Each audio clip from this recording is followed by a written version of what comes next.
రోజుల కోర్సు పూర్తి చేస్తే చాలు 100% ప్లేస్మెంట్ సపోర్ట్ తో సాఫ్ట్వేర్ జాబ్ మీ సొంత. వెంటనే కోడ్ జ్ఞాన్ డెస్టినేషన్ ని సంప్రదించండి. నమస్కారం గురుగారు. నమస్తే అమ్మా. మాఘమాసంలో వచ్చే పౌర్ణమి యొక్క విశిష్టత ఏంటి గురుగారు? ఆ రోజు మనం చేయవలసిన పూజా విధానం, ఆచరించాల్సిన నియమాలు ఏంటి గురుగారు? శ్రీ గురుభ్యో నమః. ముఖ్యంగా చైత్రాది 12 మాసాలకి కూడా ఒక్కొక్క ప్రత్యేకత ఉంటుందండి. మనందరికీ బాగా తెలిసినటువంటి మాసము కార్తీక మాసం, అంటే పుణ్యమాసంగా మనం అందరికీ బాగా భావించేది. ఈ కార్తీక మాసంలో ప్రత్యేకత ఏమిటంటే దీపారాధన ప్రత్యేకత. కార్తీక మాసంలో దీపం పెడితే కొన్ని కోట్ల జన్మల యొక్క పాపము నశించిపోతుంది. అదేవిధంగా మాఘమాస ప్రత్యేకత నదీ స్నానము, సముద్ర స్నానము ప్రత్యేకత. ఎవరైతే ఈ మాఘమాసంలో నదీ స్నానము కానీ, అంటే గంగా నదీ స్నానం కానీ, పుణ్యనదీ స్నానం కానీ, సముద్ర స్నానం కానీ ఆచరిస్తారో పాపము, మహాపాతకములని కొన్ని ఉంటాయి, ఉపపాతకములని కొన్ని ఉంటాయి, సురాపానము, బ్రహ్మహత్యా పాతకములని కొన్ని ఉంటాయి. అంటే ఘోరమైనటువంటి పాపరాశుల్ని కూడా వాటిని డివైడ్ చేసి పెట్టారనమాట. గురు యొక్క పత్నిని మనం వేరే విధంగా చూడడమైనా, గోవుని చంపడమైనా, బ్రాహ్మణుల్ని హింసించడమైనా, కన్యాదానము అంటే కన్యని అమ్ముకోవడం, అంటే కూతుర్ని కట్నం కోసం అమ్ముకోవడమైనా, ఇలాంటివన్నీ కూడా వారి యొక్క పాపం వల్ల విభజించబడ్డాయి. అంటే మాంసము తినడము, ఇవన్నీ కూడా, సురాపానము, ఇవన్నీ కూడా. అయితే వీటిని ఆధారంగా ఈ సురాపానము, బ్రహ్మహత్య, మహాపాతకములు, ఉపపాతకములన్నీ నశించిపోవడానికి మాఘమాసంలో పౌర్ణమి నాడు కనుక సముద్ర స్నానం ఆచరించినట్లయితే దానికి ఉన్నటువంటి పాపరాశి, మన శరీరానికి, ఆత్మకి ఉన్నటువంటి పాపరాశి, శరీరానికి పాపరాశి అంటే ఆరోగ్య సమస్యలు, మనకున్నటువంటి పాపరాశి మన కర్మ, చేసిన కర్మ అంతా కూడా నశించిపోతుందండి ఖచ్చితంగా. అయితే ఈ మాఘ పౌర్ణమి నాడు ఎప్పుడు స్నానం చేయాలో కూడా శాస్త్రం చెప్పింది. అంటే జనరల్గా స్నానం చేయాలనుకుంటే చాలామందికి దగ్గరలో నది ఉంది అనుకోండి, నదిలో స్నానం చేయొచ్చు. లేదు, నది లేదు, బావిలో స్నానం చేయొచ్చు, చెరువులో స్నానం చేయొచ్చు. నది లేదా పుణ్య నది, గంగా నది, సముద్ర స్నానము, ఇవన్నీ కూడా స్నానం చేయడానికి అనువైనవి, పుణ్యప్రదమైనవి. దగ్గరలో నది ఉంటే నదిలో స్నానం చేయండి, సముద్రం ఉంటే సముద్రంలో స్నానం చేయండి. ఏ సమయంలో చేయాలి అని అంటే ఉదయం బ్రహ్మ ముహూర్తంలో, అంటే సూర్యోదయానికి 96 నిమిషాలు వెనక్కి వెళ్ళి అక్కడి నుంచి వచ్చేటువంటి 48 నిమిషాలు కూడా నదిలోనే స్నానం చేయాలి, అక్కడే ఉండాలి.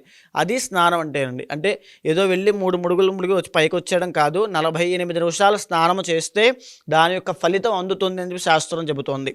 దీంతో పాటుగా ఈ మాఘమాసం అనేటువంటి చాలా ప్రత్యేకమైందండి. ఎందుకంటే మాఘమాసము, మాఘ అంటే పాపాన్ని నశించేది, పాపాన్ని ఇవ్వనిది అని అర్థం వస్తుంది.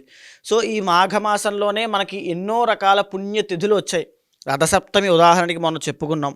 అదేవిధంగా శ్రీపంచమి, సరస్వతి వాగ్దేవి అమ్మవారి యొక్క జయంతి శ్రీపంచమి. తరువాత భీష్మ అష్టమి, భీష్మ ఏకాదశి, అంటే విష్ణు సహస్రనామాన్ని సాక్షాత్తుగా ప్రపంచ మానవాళికి అందించినటువంటి భీష్ముడు ఆ రోజునే పరమపదం చెందాడు. అదేవిధంగా మాఘ బహుళ చతుర్దశి నాడు మహాశివరాత్రిగా శివుడి యొక్క ఆవిర్భావనగా మనం జరుపుకుంటూ ఉంటాం. ఈ విధంగా చూసుకుంటూ ఉన్నట్లయితే ఈ మాఘమాసానికి ఎంత ప్రత్యేకత ఉందో మీకు కూడా అర్థమవుతుంది. సూర్యభగవానుడు, వాగ్దేవి, భీష్మ ఏకాదశి, అదేవిధంగా ఈ యొక్క మహాశివరాత్రి, మధ్వానవం, ఇవన్నీ కూడా ఉంటాయి.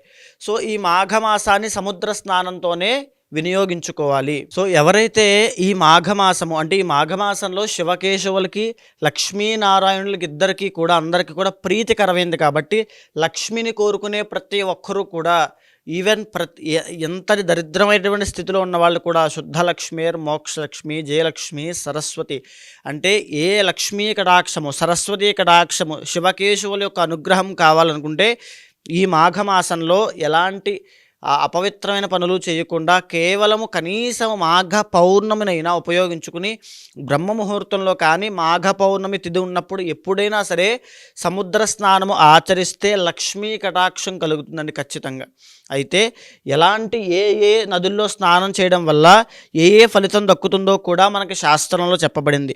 మాఘ పౌర్ణమి నాడు ఎస్పెషల్గా ఇంట్లో పెద్దవాళ్ళు వేడి నీళ్ళతో కనుక స్నానం చేయగలిగితే దానివల్ల సంవత్సరం పాటు పుణ్యం నదిలో స్నానం చేసిన ఫలితం దక్కుతుంది. అదేవిధంగా బావి నీళ్ళల్లో కనుక స్నానము చేస్తే 12 సంవత్సరాలు పుణ్యనదిలో స్నానం చేసిన ఫలితం దక్కుతుంది. చెరువులో కనుక స్నానము చేస్తే 24 సంవత్సరాలు పుణ్యనది స్నానము చేసిన ఫలితం దక్కుతుంది, సాధారణమైన నదిలో స్నానం చేస్తే.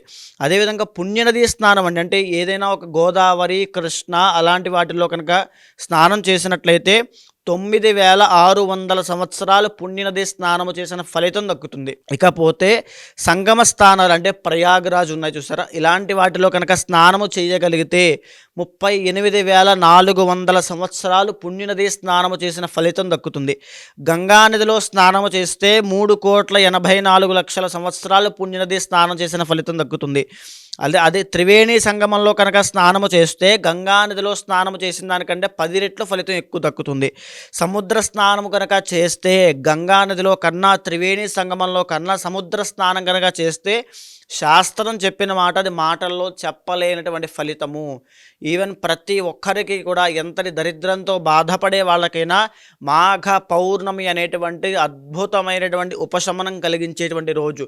అదేవిధంగా ఈ మాఘమాసంలో వచ్చేటువంటి అమావాస్యకి కూడా పితృతర్పణాలకి, పితృకర్మలకి వాటికి కూడా చాలా ప్రత్యేకమైనటువంటి తిథిగా ఆ రోజు చెప్పుకుంటాం. ఇప్పుడు మనం మాట్లాడుకునేటువంటి పౌర్ణమి గురించి కాబట్టి ఆ రోజు చేయవలసిన పనులు ప్రత్యేకంగా ఉదయమే బ్రహ్మ ముహూర్తంలో నదీ స్నానము కానీ, సముద్ర స్నానం కానీ ఖచ్చితంగా ఆచరించండి. ఒకవేళ మీ ఇంటి దగ్గరలో కానీ, మీ చుట్టూ పరిసర ప్రాంతాల్లో కానీ ఎక్కడ నది కానీ సముద్రం కానీ లేక మీరు వెళ్ళలేక ఆ పరిస్థితుల్లో ఉండి ఖచ్చితంగా స్నానము చేయాలి అని తహతహలాడుతూ ఉన్నట్లయితే నేను చెప్పినటువంటి మంత్రాన్ని చెప్పుకుంటూ మీ ఇంట్లో ఉన్నటువంటి మీరు స్నానం చేసే నీళ్ళమైన చెయ్యి వేసి ఆ మంత్రాన్ని చెప్పి అభిమంత్రించి ఆ తరువాత స్నానము చేస్తే పుణ్యనది స్నానము చేసిన ఫలితం మీకు దక్కుతుంది.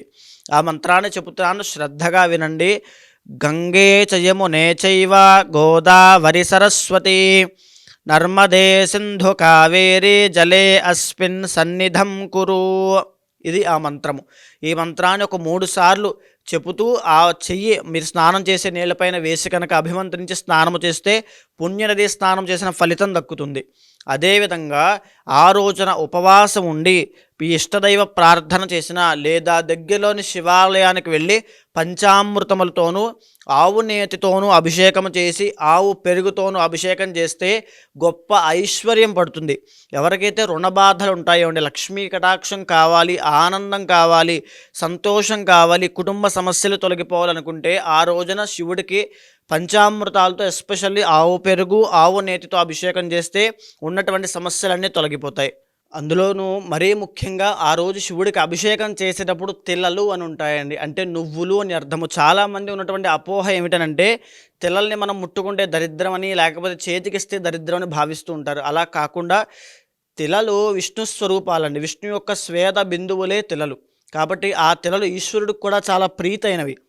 ఆ రోజున అభిషేకం చేసేటప్పుడు తిలలతో కూడా అంటే నల్ల నువ్వులతో సహా శివుడికి అభిషేకం చేసినట్లయితే, ఇంకా చెప్పాలంటే అపమృత్యు దోషం ఉన్నవాళ్ళు, మాకు విపరీతమైన ఆరోగ్య సమస్యలు ఉన్నాయి, లేకపోతే మా ఇంట్లో కుటుంబ సభ్యుల్లో ఒక పెద్దవారికి, వృద్ధులకి ఇంకా హాస్పిటల్లో ఉన్నారు, వెంటిలేటర్ మీద పెట్టారు అనేటువంటి స్థాయిలో ఉన్నప్పటికీ కూడా నల్ల నువ్వుల నూనెతో కానీ తిలలతో కానీ మాఘ పౌర్ణమి నాడు అభిషేకం చేయిస్తే కనుక వారి ఆరోగ్యం కుదుటపడుతుంది. వాళ్ళు ఆ స్థాయి నుంచి పూర్ణ ఆరోగ్యంతో బయటకు వస్తారు, ఆయుష్ పెరుగుతుంది. అయితే ఆ రోజున తిలదానం చేయడం కూడా శని యొక్క దోషాన్ని పోగొట్టుకోవడానికి గొప్ప ఉపశమనం కలిగించేటువంటి రోజు. దీంతో పాటు ఆ రోజున మాఘ పౌర్ణమి నాడు సాయంత్రం వేళ కూర్చుని విష్ణు సహస్రనామాన్ని కనుక పారాయణ చేసినట్లయితే ఉన్నటువంటి దరిద్రము ఏ నక్షత్రం అయినా, ఏ రాశి అయినా, ఎవరైనా సరే విష్ణు సహస్రనామ పారాయణ వల్ల గొప్ప ఉపశమనం కలుగుతుందండి. ఉదాహరణకు మనం చూస్తే కనుక ఈ 12వ తారీఖుకి బాలేనటువంటి రాశులు, కుంభరాశి వాళ్ళకి బాలేదు, తులారాశి వాళ్ళకి బాలేదు, మీనరాశి వాళ్ళకి ఈ వార ఫలితాలు బాగాలేదు. ఈ 3 రాశుల వాళ్ళు ఎస్పెషల్గా విష్ణు సహస్రనామ పారాయణ చేయండి, ఏకాదశి రుద్రాభిషేకం చేయించండి, అందులో తిలలతో సహా చేయించండి. అద్భుతమైన ఫలితాలు చూస్తారు. ధన్యవాదాలు గురుగారు. నమస్తే అమ్మ.